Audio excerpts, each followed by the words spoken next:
Ineos' reality check. This is Forever United TV. This morning we're going into the details of why Ineos have been hit by that massive reality that they and their original plan is worthless. At Manchester United, another year of Casemiro, 2 and 3 of Luke Shaw and Mason Mount as well. How do United rinse this wage bill? Cuts on the youth team because of the first team, cuts on the staff, soup and a sandwich now we're being reported.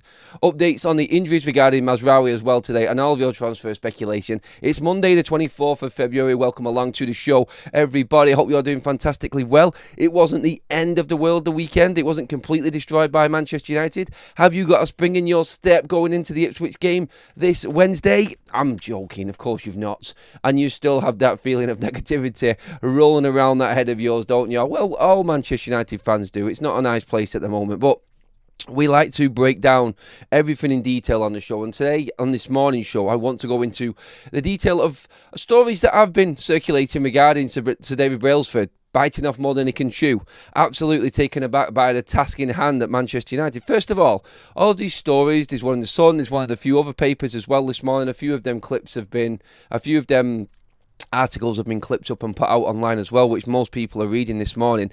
Mainly the soup and the sandwich garbage story that's gone about from the Sun, but honestly, in this whole article and the picture, it does break down a few other issues at Manchester United that I want to talk about today and get your opinions on as well in the live chat, everybody. But we are going to break down where Manchester United are at, where our wage structure is at, and the impossibility of Ruben Amorim being able to get the players in that he wants at the highest level. Now, we all know this. We all know where United are at in terms of the players that we're probably not going to be able to get. I've said all along, we just have to accept our reality right now, which is we are a team without money that is bottom half of the table. It's as simple as that. Why is that? Why did Ineos come into Manchester United and not look at the situation in hand? How can they come out and really complain and hit other sides of this football club in terms of the cost-cutting side of things at the club without looking at the playing staff? Everybody can see what Manchester United players are earning. It's well documented. They knew before walking into Manchester United the problems that we're going to have. And right now we're just seeing complaints about this. We're absolutely shocked. We're taken aback. This was actually bigger than what we thought. And all of these reports, it's a load of garbage. Look, I'm pretty certain that Ineos would have looked into Manchester United's structure. They have gone about it this summer in the right way. They have cut the wage bill down. But Manchester United's wage bill right now is astronomical still, even with them 17 players leaving in the summer. Let's not forget, we also bought 5 players in, and it wasn't as, let's just say, extravagant wage contract situation as it was with transfer windows we've had before, especially the previous 2 windows when we've got mega contracts for players that really don't deserve mega contracts, and we're paying transfer fees for players that really haven't contributed hardly anything to this football club. That's the situation that we're in right now. But I want to go into detail on this. Now, the reports are obviously, first of all, your main man is Casemiro in all of this. He is the one that is causing Manchester United the biggest headache. In the summer, there was no one who wanted him. The Saudis didn't want him, and that is saying something. They know that he is pretty much a washed-up player right now, and why would they take him? This is how bad and how far Casemiro has fallen. Now, I wasn't in the category of fans saying that his legs have completely gone. I think he can still play football. He turned 33 yesterday. He is nowhere near classed as a future player for Manchester United. Definitely not. But when you look into the situation we are with Casemiro and the wage structure and everything that, well, in detail for Casemiro right now is absolutely damning. I mean, his contract ends in 2026, which means when we get to this summer, Casemiro will have 1 year left on his contract. He would have cost the football club, if he sees out his full contract, £36.4 million in wages. The last 2 seasons, he's hardly featured. He's not going to feature next season either. Manchester United are paying him £18.2 million. But basically, in the remaining years of his contract, that's what Casemiro is going to earn. So this season and next season, 36 million. 36 million. You add that up. So you add 18 million up throughout his whole career at Manchester United. And when you look into details on this, it's worth, it's staggering in terms of what he's actually cost Manchester United. 77.8 million. In total for his whole contract. If we cannot sell him next season, this is how bad. If you wanted an example of recruitment, and this is why Sir Jim Ratcliffe came in And this is why I'm saying that Ineos knew what they were walking into. And these stories about them being taken aback by how the situation is at Manchester United. Sir Jim Ratcliffe walked in, he'd not even bought Manchester United yet. He was just taking a tour around the football club. We remember the pictures, we remember the story. It wasn't long ago. Anyway, he picked out, and everybody has documented this, the Casemiro situation, the Casemiro contract. This is the player that Manchester United paid, what was it, £60 million for? It's cost them more in wages. Overall, Manchester United will pay out over £130 million for Casemiro. And the last 2-3 years of his contract, he's done diddly squat. Basically nothing. And that is the recruitment side that Ineos walked into. Now, they would have known that, so they can't really bemoan it. They know what situation is at Manchester United, but how do United move Casemiro on?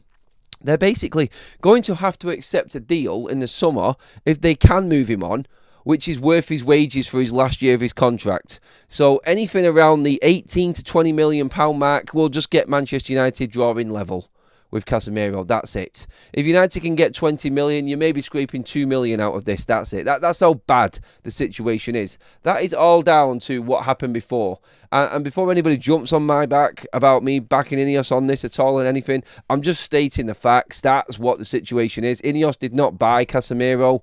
They're trying to deal with the situation. This, again, is down to Murto, Ten Hag, Richard Arnold, all of these people that were at Manchester United before Ineos came in, did this deal for Casemiro. And we all talked about that summer. First season, Casemiro did well. And you could balance the argument out by saying, well, Casemiro helped Manchester United get into the Champions League and all of the riches that came with that. Maybe you should balance that against what his transfer fee was. Yeah, I get that argument, I do.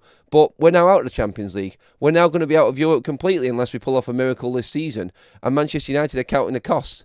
You have to be calculated. They knew at the end of Casemiro's contract, he was going to be 34 years old and some. That's what he was going to be. So, do you feel you would have been able to sell Casemiro in the last 2 years of his contract? That's what should have been negotiated in. Real Madrid pretty much shafted Manchester United with the Casemiro deal. We all know it. They won't admit it, but it's there for everybody to see. The actual value of Casemiro, the wages alone, 77.8 million. You could just round that up to £78 million in wages. That is absolutely ridiculous. It's absolutely ridiculous from Manchester United's side of things. And he is a massive problem on Manchester United's books, and everybody knows that. He is top of the tree, 350 grand a week wages, and that amount of money each year. United now have had to wait and have come down to this point. This is why they wanted to get 30 to 40 million for him in the summer, which nobody would buy. They're just trying to balance the books. They're trying to get him off and move forward and be able to use that money in a structured deal. Say, for instance, right now, when you look at Manchester United, in terms of players coming in, when you look at the likes of, let's just say, and pick out a player that was brought in this summer in Joshua Zirkzee, when you compare Joshua Zirkzee to Casemiro and what he's actually on, Joshua Zirkzee right now is on £5.4 million a year. Sounds a lot of money, but when you're comparing it to Casemiro, that's the sort of deal. Lenny Yoro as well. I mean, when you put, let's just have a look right now, in terms of the signings Manchester United made in the summer, you can put Joshua Zirkzee, you can put Lenny Yoro, and you can put Manuel Ugarte all together, and they still don't add up to the same amount that it's costing Manchester United to have Casemiro in their side. So they're your levels of recruitment and the way United are going to go forward. For the sake of one man who didn't have much longevity in his legs, let's just be honest. Again, this is why Sir Jim Ratcliffe picked out this deal as one of them. And I'm only earmarking the recruitment of Manchester United right now and what the situation is and what we're facing and what's going to be coming forward with us. But when you look at that, Joshua Zirkzee, Lenny Yoro and Manuel Ugarte, still, all three of them put together don't earn as much as Casemiro. Now, just let that sink in, and that tells you exactly how poorly this football club was run before. That alone should tell you why Ineos are shitting a brick basically right now in trying to do this. They are having to sell a player to break even, and they probably won't even be able to sell him this summer. He's 33. Who wants a 33-year-old that is not playing football? that clearly has lost his way on the pitch. Who is going to buy Casemiro? We are facing the reality that Casemiro is going to be here till the end of his contract, just the same as Victor Lindelof and players like this, Harry Maguire. Manchester United tried to get rid of Harry Maguire. Harry Maguire, yeah, he's not on as much as the likes of Casemiro, but Harry Maguire is right now, with the way that the loan system is working and the players out of the club, as in Rashford and Antony, but even with them two players in the side, Harry Maguire is the 7th highest earner at this football club. Right now, Harry Maguire, he's on 10 million a year. His whole contract to see him out. I mean, when you look at Harry Maguire's numbers as well, I'm just going into this in detail. Sorry, everybody. I know it's a little bit of a sort of figures and boring side of things, but I think people need to know this. I think people need to understand the situation that we're in and why we can't get rid of these players. Harry Maguire cost Manchester United 80 million when we signed him. He's cost us 63.5 million in wages for his whole contract. And he's seen his whole contract out because we know we've given him that extension. And that's where fans are losing it. Because when you know you've got a player there on another 190 grand a week, why would you bring him in? I understood for the sake of that 1 year extension. And I remember saying at the time when Harry Maguire was signed on, he was doing all right at United, but we were never convinced that he was the future of Manchester United. But I think the extension to Maguire simply was that it's because he's under that 200 grand a week mark, that was just something for United to do so we didn't have to go out and buy another defender. This is what I think is happening right now. But Harry Maguire is still going to cost Manchester United. In this season and next season, Harry Maguire, overall, is going to cost Manchester United. I mean, to keep him on the books, Manchester United right now, just let me bring this back up again on my screen. To keep Harry Maguire on the books for this season and going into next season, it's going to cost Manchester United just under 20 million in wages. It's staggering, isn't it? So when you break it down, Harry Maguire and what he's cost Manchester United, it's over £150 million. That's the situation that we're in right now with Harry Maguire. That's why Ineos are struggling right now. And that's why with United not doing well on the pitch and the decision to keep Erik ten Hag and spend 200 million on him in the summer, I think this is where Ineos' biggest issue is right now. And cutting corners, like the staff, like how much is being spent on boxes of screws that we're all reporting, has been reported and we're all talking about the meals at Carrington right now, soup and a sandwich apparently. All of a sudden that's all you can get at Manchester United. Saving £8,000 on moving an FA Youth Cup quarter-final from Old Trafford to Lee Sports Village. This is just drastic measures. And I'm all for minor gains. And in the bigger picture, yes, minor gain. But that's not going to save Ruben Amorim's job. That's not going to help him out. That's going to do absolutely nothing. But what you should have done is made the decision necessary in the summer. And I know we can't look back now. We have to deal with what's in front of us. But the reality of the situation in front of us right now is bleak, to say the least. I don't even want to go into Luke Shaw, but I'm going to have to just for the sake of Luke Shaw.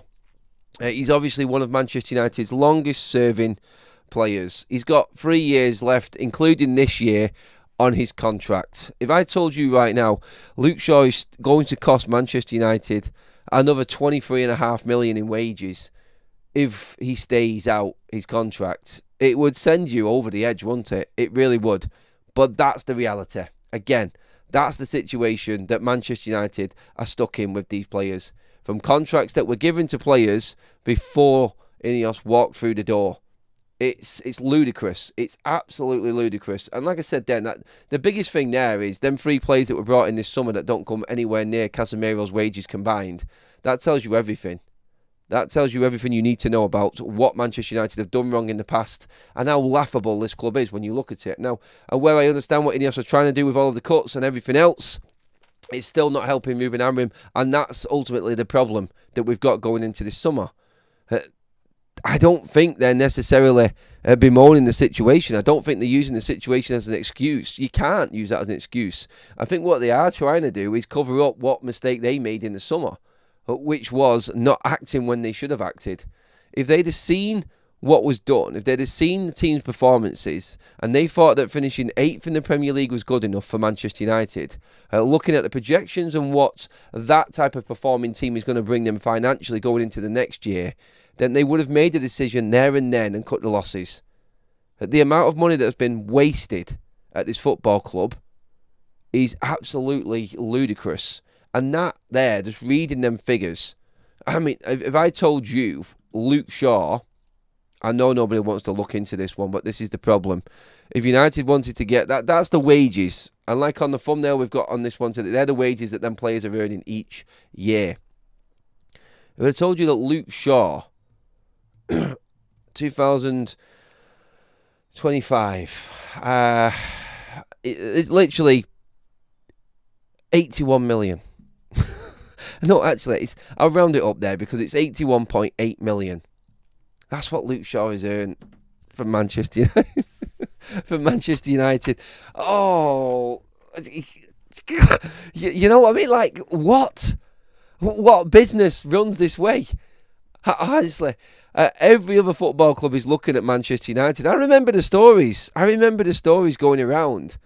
I think someone reporting, I can't remember who it was, but back when Murto and Harold were in charge, and this was Manchester United's so-called first director of football ever, in Murto.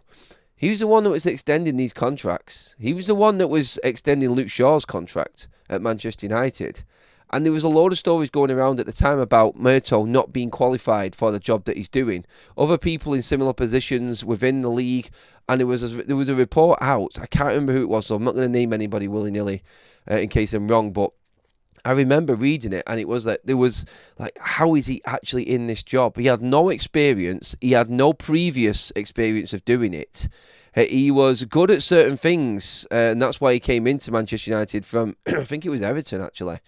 But he had no experience of doing the director of football job in making big decisions like this. This is where Manchester United, again, and this for employing from within, has caused Manchester United endless amounts of problems. And all of these people have left United with shed loads of money in the back pocket from being paid out. Every single one of them has failed and been rewarded for it. And this is the same all the way through the football club. The directors, the CEOs, anyone of importance has all been earning an absolute fortune out of Manchester United for underachieving. It goes from the top all the way down to these players. And the numbers that we're talking about with these players, it's no wonder there is a standoff with Manchester United players against the football club. It's no wonder that they don't want to move anywhere and we cannot shift these players on. I mean, again, when you look at other players in Manchester United, for instance, Mason Mount right now is the third highest earner at this football club. With the way that the structure is, Mason Mount, including this season, has still got 4 seasons left on his contract. 4. We paid how much for him? He's on £13 million a year. He's going to earn, if United don't sell him, on his contract, 52 million quid from United if he sees out his contract. In fact, that's what it's going to cost Manchester United from now till his contract finishing. So you can add the first 2 years to that as well. That, literally 52 million. Which is amazing, isn't it?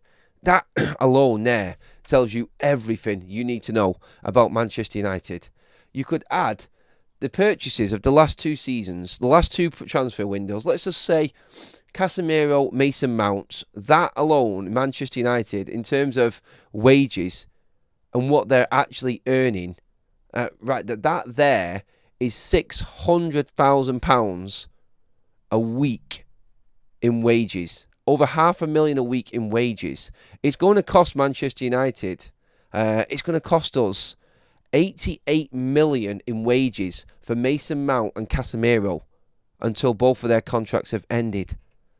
Them 2 players alone and them 2 purchases from the Murtos, Ten Hags, Arnolds, all of these people that we're saying in the last 2 transfer windows, the 2 transfer windows before the last one in the summer, which was Ineos's, them 2 players alone are earning more money than every single player put together that Manchester United brought in this summer.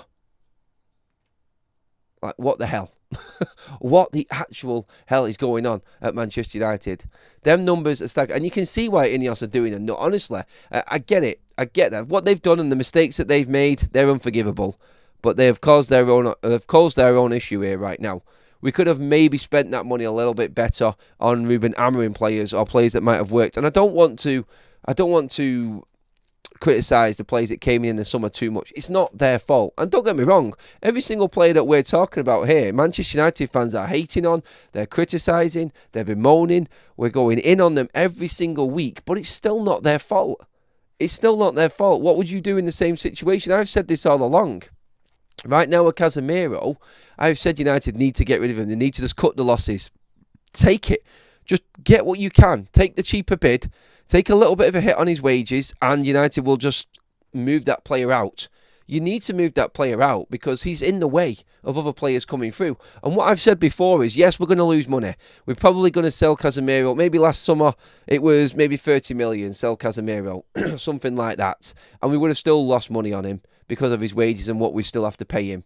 Like I said there, Casemiro still, when he sees this season out and next season out, it's going to cost Manchester United 36.4 million in wages. That's what it's going to cost the football club with Casemiro. And a £30 million deal in the summer was not going to cut it. But this is what I wanted to see. Are you going to cut your losses? Are you going to actually take Casemiro off the wage bill and stop paying that wages and take the loss? Or are you going to see out his contract so you can actually try and make some money on him? That's the difference. Because then you could have brought someone else in cheaper, or maybe someone from the academy comes through and takes that place on the bench, and maybe you find that gem. These players, as much as they are costing the club, they're also blocking progress of players coming through as well, because now you've got Ruben Amorim in, who is not going to play these players, no matter what money they are on. And I feel like this is where Ten Hag actually fell, to be honest, in playing the players that he brought in, and feeling like he needed to play them players. And that ultimately, and we've seen what Raphael Varane said about him. It was easy for him to drop Raphael Varane. He wasn't the player that he brought in. And that ultimately, for me, was the downfall of the football club. They allowed Ten Hag to do this. It's not just Ten Hag's fault. It was the club and everybody else that was involved at the same time. But now you've got a man in that Ineos has said to come in now. We'll give you this freedom, will give you this amount of power to do what you want with this team. And he started doing it, and it's great. But all it's doing is uncovering more and more issues right now within. And now everybody can see it. Everybody's talking about it. And what Ineos have done in taking the wages of, say, Anthony off the books, in taking the wages of Rashford off the books right now, they have done well in them deals. But when it comes to selling players, when it comes to releasing them players and earning money off them, we're not going to. We're not going to earn hardly any money. This is all about trying to settle the balance sheet down at Manchester United. It's embarrassing. Anyway, I'm going to get into the chat on this one right now. We have over 1,200 in the room. Thank you, everybody. Get your comments in the live chat. Make sure that you have subscribed to Forever United TV as well, everyone. We're on the road to 75k. We're only 53 away from hitting 74,000 subscribers. So please do keep hitting that subscribe button as well. Andy Atherton has just renewed his membership. I'm guilty of getting excited by the Casemiro signing. I think we all was.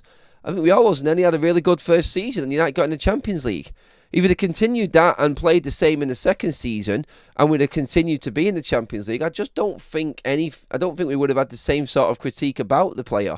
I really don't, but the reality is now it's all catching up with United, and everyone is looking at it because we're underperforming on the pitch. If United were still in the Champions League, we wouldn't have as many problems as we've got right now financially. But everybody's looking at the financial side, like myself as a fan, looking at this, discussing it on the show today, and really all we want to be talking about is the football side of things and what Ruben Amorim can do with this team. We know from the weekend that this team is failing under Ruben Amorim. We've got no way to make anything happen this season with these players that we've got. But what we are looking at now is we're trying to talk ourselves positively into a future and possibly what might happen this summer. And really we're screwing ourselves over. We're looking at it and we're coming up against that brick wall, that financial brick wall every time, and it doesn't look like United are going to have the opportunity unless they really do fleece this squad. And I mean 6 or 7 of this first team out of the door this summer. It's absolutely crazy. Viking Red says, Adam, Get the magic lamp, mate, and rub it and get the shake. Get the shake. Knowing United fans, look, we get Diff Glazer, typical, mate. In terms of where Ineos are at, the ownership model, the chance of Ineos or the Glazers leaving, we know that's zero. We know there's nothing there in that. They're never going to leave the football club. I think Ineos are in now, and Ineos are going to keep on doing what they're doing until Manchester United are turning a profit. But I don't know how we do that without football. We can't do that without football. The football has to be paramount. The football has to be the top of the agenda. Otherwise, the money's just going to dry up for Manchester United. There's no money in the squad. We're having to sell, like I just said then, 6 or 7 first-team players to scrape a minimal fee out of it. There is no value there. There is nothing at all. Hi Adam, 8 million saved on staff cuts, but we pay a player 8 million salary for for no activity on the pitch. Work that one out. What club operates like this? Another circus. Look, this is just the start for Ineos, isn't it? And this is just them actually now starting to get their claws into Manchester United's finances. In time, if United are competing on all fronts, which is a big ask we know right now, that this setup may be the norm. I think we're just used to Manchester United bleeding money out and the football club. And let's be honest, if you're a staff member at Manchester United right now, you're gutted, aren't you? You really are. You've had it quite easy for a while, and the job and everyone at Manchester United ultimately have been failing because the club is getting worse overall. There are people that are doing their job, but they're being let down by people not doing their jobs. Maybe this is how a normal big business is going to be run. This happens at big industries and big businesses all of the time in terms of the cuts and people looking through. It seems ludicrous right now for Manchester United to be doing what we're doing. It seems sad because everything's bad on the pitch. And I'll go back to what I've always said as well. No one would be looking at this and talking about this as much if United were competing at the top. They wouldn't. It's because we're right down where we are, and now we need someone to blame in all of it. The players have not been able to handle playing for Manchester United. The players have had it way too easy for way too long, and that's not their fault. It's the club's fault. It's the coaches, the managers, the owners, the directors, everybody involved at Manchester United has been at fault for why these players are sat here right now getting what they're getting and how they're being treated. It really is. It's everyone at Manchester United. Andy says, hi Adam, hope you had a good weekend. Keep up the great work shows. Great work and shows, I think he says there. I worried these idiots will sack Amorim or he may even walk. Scary times.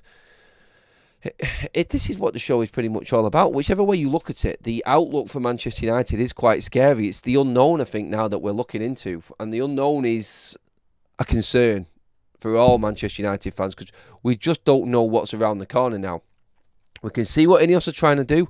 We know that that is fruitless and there isn't going to be anything made or saved at Manchester United. I think we will see and judge Ineos in the summer properly, I feel.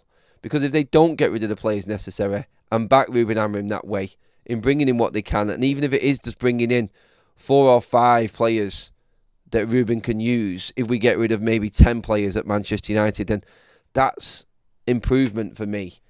It has to be, because we have got a good youth team coming through. We could clearly see he's now going to start using a few more of the youth players. Chido getting 20 minutes is a real positive sign for us. In terms of him, he does have a presence there. He needs games and he needs to get used to it. He does. Obviously, it's difficult to come into a situation like that at Goodison Park for him, but I feel like that blend and that mix of what we've got, the biggest problem I've got is like what we've just said at the top of the show. The cuts everywhere else count for absolutely nothing unless you get rid of the Luke Shaws, the Mason Mounts, the Casemiros, the Marcus Rashfords, the Antonys, the Harry Maguires, the big earners at Manchester United. United didn't want to sell Harry Maguire. They got a bid from West Ham, but Harry Maguire didn't want to drop his wages. West Ham didn't want to pay anything towards Harry Maguire's contract ending. United would have had to pay Harry Maguire that 15 million to get rid of him, and he knew. And Harry Maguire had the similar contract to what Aaron Wan-Bissaka had, and we know how Manchester United struggled to negotiate that deal with West Ham. in clearing what they owed according to Aaron Wan-Bissaka's contract. If a player goes into the last year of his deal, then it costs the club more to pay out for that player and end his contract. This was the issue and the hold-up with Wan-Bissaka. So I cannot see Maguire going in the summer because we don't have the money to pay him out. And I don't think United would have just triggered that extension thinking that they were going to sell him. Look, we all know that we need to sell Harry Maguire. He's going to be 32 going into next season. He isn't the future of this football club. He isn't consistent enough for Manchester United. But again, put him next to Harry Maguire. That's another player that United just cannot move on because of the contract situation that we've actually put on these players. For instance, when you look at the deals that Manchester United have given to the players that were brought in the summer, now Ineos' deals. Now, the highest earner from the signings from Ineos this summer is Matthijs de Ligt, and he's on 195 grand a week. He's very similar to what Harry Maguire is on right now. He is obviously still 25. We've still got plenty of years left in him. But by the time that he comes down to, again, and you can question the money given to Matthijs de Ligt and that contract. Let's not be honest. He was a good player. He was an excellent player. He's been good for Manchester United as well. He's been consistent, I think, this season. I thought he was appalling against Everton. But that one alone, that's the one I pick out as like, maybe you could have got that down a little bit. But he was on over 300 grand a week at Bayern Munich. So he has taken a considerable pay cut on that side of it. I still think that's too high. I do. That's the one that I will pull up. He's going to earn another 50 million at Manchester United from this point going forward to the end of his deal. And he's contracted in until 2029. At which point he will be around about, I think he's going to be about 30 at the end of his contract. United might be able to sell him on and get decent money for him. They might be able to. Maybe 10, 15 million or something like that. I don't know. But at the moment, he needs to be consistent. And the fact that he is still young may mean that United might be able to recoup some money and value in him. We didn't pay too much for him. I thought the transfer fee was good. I thought that is I think that's a sort of level transfer for Matthijs de Ligt. Actually, get into the comments and let me know. Was Matthijs de Ligt worth that money? What was it, 40 million that we paid for him? And then he's on 195 grand a week. Is Matthijs de Ligt worth that money? I think the transfer fee alone brings it down a little bit. And when you're comparing him to, say, Harry Maguire, very similar player at the same time, same age when we brought Harry Maguire in, really. But you look at the wage difference, and that, I feel, wage difference and transfer fee is where it all changes for United. Because Matthijs de Ligt was only, around about 40 million in the end, I feel like you can look at that and say that that was a better deal. But actually, talk to me in the chat. I want to get your thoughts on this right now. Telling the youth we keep our trash and get rid of the best players that have been with us for 20 years. Excuse me. Brian says, imagine you worked at a company, you earn 80 grand a year, another company comes in and says, we want your expertise, but we will give you 60 grand a year. Most people would say no. Well, in terms of expertise, yeah, that's the only debatable bit in that comment there, but I get what you're trying to say there, Brian. Yes, you're not going to go. No one's going to pay these players any more than what they're on at Manchester United. We have snookered ourselves. We've backed ourselves into a corner with no chance of getting out. That's the situation. That's where we're at. Talk to me about De Ligt. Was that De Ligt a good deal? De Ligt isn't worth... De Ligt isn't the worst deal. We have done not even close. Not bad, not terrible compared to Maguire. Maguire's contract expires in 2026. Yep, so he's got another year on it after this one. That's what I said before, I think. Sorry, Steve, if you think I said something different. But is it not possible to put a clause in players' contracts that will that they should keep fit, like Ronaldo? Otherwise, their wages go down. Maybe United need to start being clever like that. But again, these deals have already been done. And it's the deals before Ineos took charge that are costing Manchester United massively right now. Hi Adam, whatever happens with players this summer, we must stick with this manager. Completely agree with you on that one, buddy. Since signing a new deal in 2023, Shaw has essentially been earning 850 grand per 90 minutes for the club. parasite. In terms of Luke Shaw, I mean, Mattis de Ligt there, when we talk about him, not Luke Shaw, sorry. We've been through Luke Shaw, it's criminal. So Mattis de Ligt, the highest earner from the transfers that have come in so far from Ineos' reign at Manchester United. You have to then scroll down to out of the top 10 pretty much Nusar Mazraoui. He is on 135 grand a week. When you consider what we paid for him, which was 14 million, that's a good deal. 26, still got years to go. He's contracted till 2028 at Manchester United. The transfer and the wages for that, I think that is good business. I do. He's been a very good player for Manchester United. Manuel Ugarte, 120 grand a week wages. I think this was a great deal for Manchester United. Manuel Ugarte on 120 grand a week. And we've got him contracted in till 2029. That is good business. That is very well done, I feel. The annoying thing is, Andre Onana is on the same amount of money as him. And that's where it all goes wrong again, doesn't it? And by the way, just to add clarity, it has come out now and it's clear what Amad Diallo is on. His new contract puts him pretty much in the middle. So he is contracted until 2030 on 120 grand a week.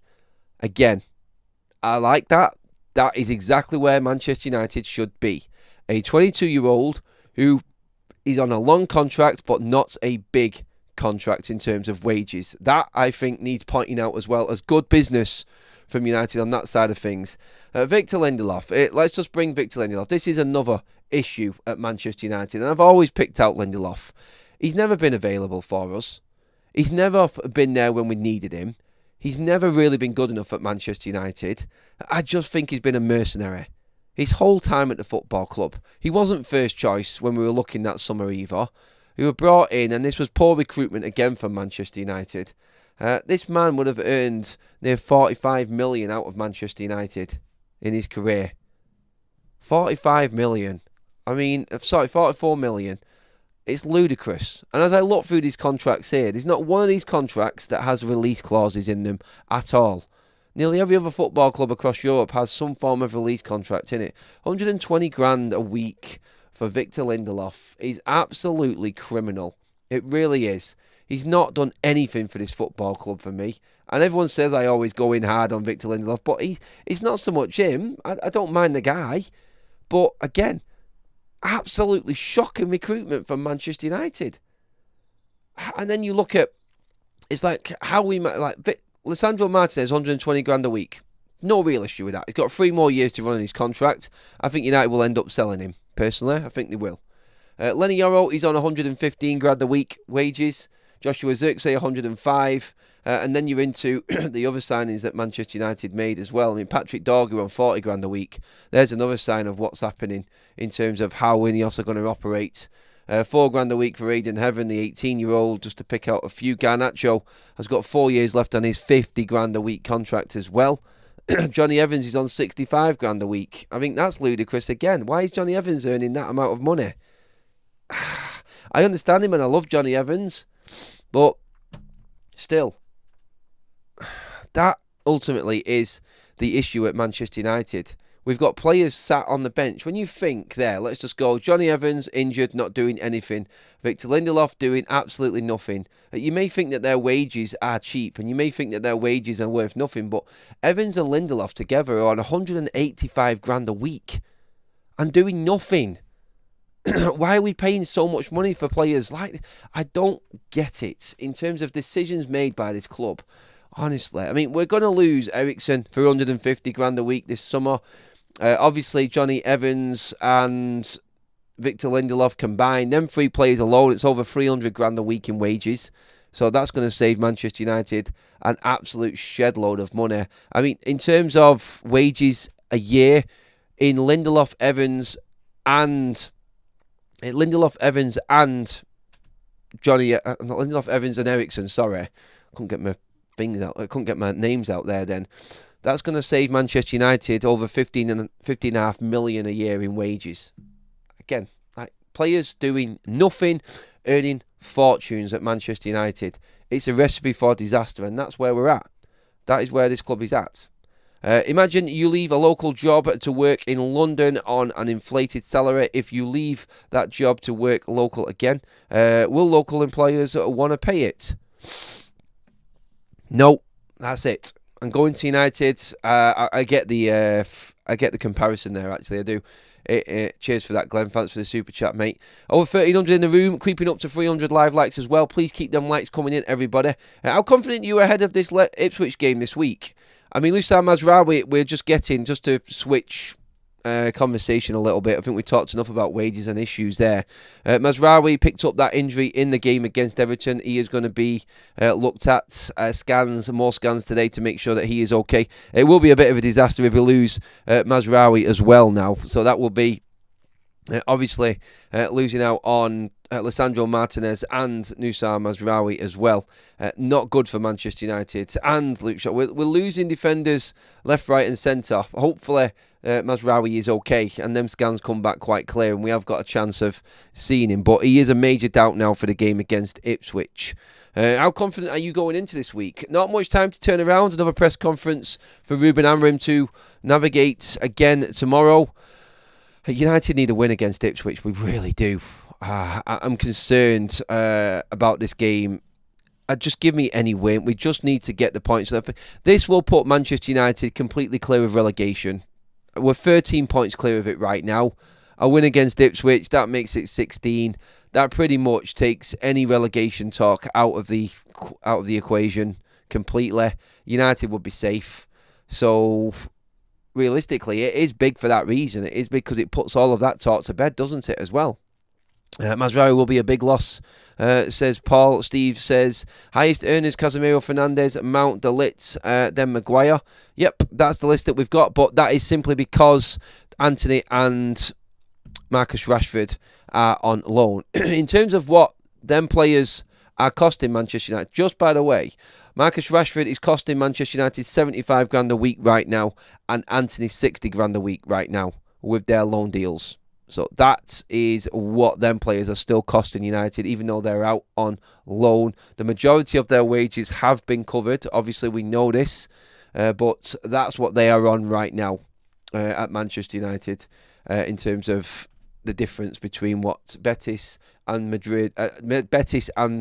Villa are paying respectively. But yeah, just so you're up to date with that as well. But yeah, Romano has also been talking transfer-wise. United are not apparently looking at Osimhen every single week. We had a report yesterday that United are going into detail on making sure that Osimhen is the right type of player for United. Romano pretty much saying they already know and they do want him, but the budget is everything, which brings us into what we were just been talking about the whole show. Unless United take hits and sell other players, then we really are stuck. And when it comes to other players, just to round it up on everything, when I talk about Garnacho, 50 grand a week, that's an easy sell for Manchester United because, yep, someone else can afford them wages and he can move elsewhere. When you're talking about the likes of Tiro Malacia, again, 37.5 grand a week he's on in wages. Someone will buy Malacia because they can afford his wages. When you're looking at everybody else in the mix here, when you're looking at the likes of maybe Diogo Dalot, he's only on 85 grand a week wages. I say 85 lightly, obviously, but he's got 4 years left on his contract at Manchester United, including this season. So 2028, Dalot is done at United. Still a long way away. 85 grand a week wages. I think United can move him. And I'm looking at these players, and I'm looking at the ones that effectively can still do a job for Manchester United in terms of selling them on. Lisandro Martinez is 27. He is on 120 grand a week. I think he will be up. These are the players that I think Ineos are looking at right now with value at the football club. Obviously, we can try and sell Marcus Rashford. He is 100% profit. We can sell Antony. We're going to take a hit on him, obviously, as well. But that's another big wage off the wage bill. These are the players I think United are looking to move out for different reasons. I think the players that we're going to be cutting a loss on, like we've talked about, like Casemiro, like maybe Harry Maguire, who's going to go for nothing in the end, Mason Mount, I don't know how we get rid of him. All of the issue players leaving the football club, you're still going to be looking I think, fill in the gaps to try and make money in selling other players. I think the likes of Garnacho, Kobbie Mainoo right now, bottom of the pile near enough on 20 grand a week wages. It's crazy how he is on that money. By the way, Kobbie is contracted till 2027. So in terms of Manchester United's stance on this, still very comfortable. That is 2 years on top after this season has finished. I think we will get a decision on Kobbie in the summer. And again, I've said this before, would not be surprised if United let Kobbie Mainoo go. Really wouldn't. That would be one that I think is one to watch going into the summer as well. But we will see what Manchester United do. That is your show this morning, everybody. A little look into the issues behind the scenes financially for Manchester United and wage-wise, and what Ineos are going to have to do and what they're up against. Something a little bit different, I know, for Monday morning. But yeah, in build-up to the rest of this week, we'll have more news obviously out later on. As the day goes on, we'll get updates on injuries and what's happening around Manchester United. I'll have you covered. We'll be back if anything does break. We're back live this evening as well. We'll keep you updated with any other news, like I said, if it does come out throughout the day. And obviously, we're building up to that game against Ipswich. So yeah, that is the show finished, everybody. Thank you so much. I will see you all later on this evening. If anything does break, I will be back, of course. But until then, have a great day.